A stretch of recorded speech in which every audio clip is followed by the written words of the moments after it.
સુરતમાં કાયદો વ્યવસ્થાની સ્થિતિ કથળી હોય તેમ હત્યા, ચોરી અને લૂંટના બનાવોમાં સતત વધારો થઈ રહ્યો છે।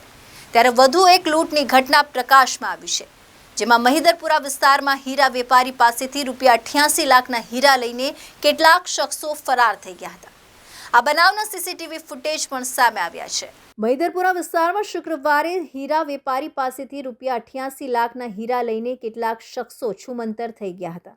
બજારમાંથી હીરા બતાવવાના નામે વેપારીને લઈ જઈને કામરેજ નજીક રસ્તામાં ઉતારી દેવામાં આવ્યું હતું। આ બનાવની જાણ થતાં જ પોલીસની ટીમે પણ ઘટના સ્થળે પહોંચીને તપાસનો ધમધમાટ શરૂ કર્યો છે।